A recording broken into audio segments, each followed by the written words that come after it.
Hello guys, how are you? Welcome back to my YouTube channel. আপনাদের জন্য নিয়ে এসেছি আজকে রিয়েলমি P15G এলসিডি কিভাবে চেঞ্জ করবেন।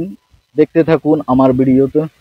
তো আজকে যারা আমার ভিডিও দেখতেছেন নতুন, তাদেরকে অবশ্যই বলবো যে আপনারা চ্যানেলটি সাবস্ক্রাইব করে আমার সঙ্গে থাকুন এবং ভিডিওটি দেখতে থাকুন কিভাবে আমি রিয়েলমি P1 এর এলসিডিটা চেঞ্জ করতেছি। দেখতে পাচ্ছেন। তো এলসিডি লাগানোর আগে দিয়ে আপনারা অবশ্যই এলসিডিটা চেক করে নেবেন যে নতুন এলসিডিটা ঠিক আছে কি না। কারণ হলো যে অনেক সময় দেখা গেল যে আপনি একদম পিওর অরিজিনাল এলসিডি নিউ লাগাইছেন, কিন্তু আপনার কোনো দিকে কোনো একটা প্রবলেম বা ফাটা বা কোনো কিছু হইতে পারে, বা টাচ কোনো দিকে কাজ করতে হচ্ছে না, বা কোনো দিকে টাচ এদিকে চাপ দিতেছেন ওই দিকে কাজ করতেছে। তো এগুলো সবসময় আপনারা দেখে শুনে এলসিডি লাগাবেন। তো যারা এখনো আমার চ্যানেলটি সাবস্ক্রাইব করেননি, অবশ্যই সাবস্ক্রাইব করে সঙ্গে থাকুন এরকম নতুন নতুন ভিডিও পেতে।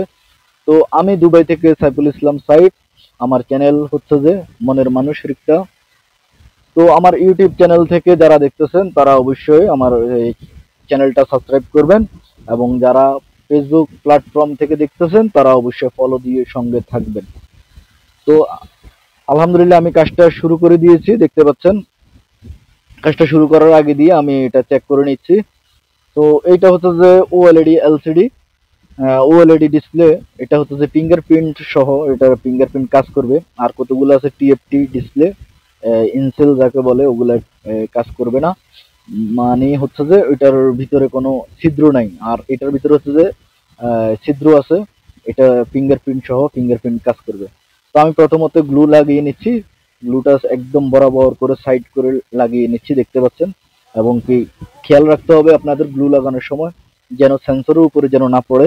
সেন্সরের উপরে যদি গ্লু পড়ে যায় তাহলে আপনার ডিসপ্লেটা যখন আপনি ফিটিং করবেন তখন আপনার সেন্সরে কাজ করবে না, এবং কি হোয়াটসঅ্যাপ শুনতে গেলে বা কল দিতে গেলে আপনার লাইটটা অফ হয়ে যাবে। তো আমি ডিসপ্লেতে গ্লু লাগিয়ে নিয়েছি, এবং ইয়েতে মাদারবোর্ডও এই বোর্ডের সাইডে গ্লু লাগিয়ে নিয়েছি। তারপর দিয়ে একটু বাতাস দিয়ে শুকিয়ে নিলাম, এরপর দিয়ে ডিসপ্লেটা ফিটিং করতেছি। তো ডিসপ্লেটা ফিটিং করার সময় আমি সবসময় খেয়াল রাখি যেন উঁচা নিচা যেন না হয়, কারণ উঁচা নিচা হলে আপনি যখন চাপ দিবেন তখন ঠাস করে ডিসপ্লেটা ভেঙে যেতে পারে। ভেঙে গেলে আপনার লস পুরোটা। এই একটা ডিসপ্লের দাম অনেক টাকা। একটা ডিসপ্লে আমাদের এখান থেকে কিনা পড়েছে প্রায় 90 দিরহাম। এই ডিসপ্লেটা 90 দিরহাম, প্রায় হচ্ছে যে 3000 টাকা আমাদের কিনাই পড়ছে।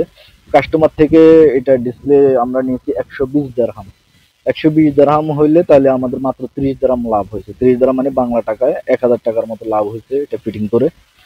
তো এভাবে আমি সবসময় ভিডিও বানিয়ে থাকি ইউটিউব ফেসবুক থেকে। তো আপনারা যারা আমার চ্যানেলে এখনো নতুন, অবশ্যই সাবস্ক্রাইব করে রাখবেন এবং নতুন নতুন ভিডিও পেতে আমার সঙ্গে থাকুন। আজকের ভিডিও এই পর্যন্ত। সবাইকে অনেক অনেক ধন্যবাদ।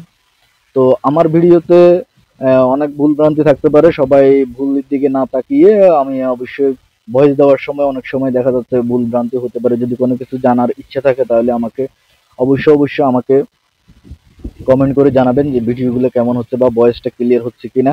আর যদি কারো হেল্প লাগে তাহলে আমাকে বলতে পারবেন, আমি আপনাদেরকে হেল্প করার চেষ্টা করব। সো এই ধরনের কাজ যারা শিখতে চান তারা অবশ্যই আমার চ্যানেলের সঙ্গে থাকুন, দেখতে থাকুন। আর দেখতে দেখতে আপনারা শিখে যাবেন। তখন আপনারা ঘরে বসে আপনার মোবাইলটা আপনি কিভাবে সমাধান করবেন আমার ভিডিও দেখলে বুঝতে পারবেন, এভাবে এভাবে সমাধান করে ফেলতে পারবেন। আপনার ডিসপ্লে আপনি নিজেই লাগিয়ে ফেলতে পারবেন, তখন আর টেকনিশিয়ানের কাছে যেতে হবে না। একটা ডিসপ্লে কিনে আনি লাগাই দিবেন, ব্যাস হয়ে যাবে।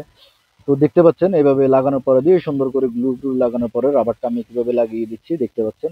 এভাবে সুন্দর করে আধা ঘন্টা 1 ঘন্টা রাখবেন, ব্যাস এনাফ হয়ে যাবে। তো সবাইকে অনেক অনেক ধন্যবাদ আমার চ্যানেলে থাকার জন্য। আজকের ভিডিও পর্যন্ত। আল্লাহ হাফেজ, টাটা।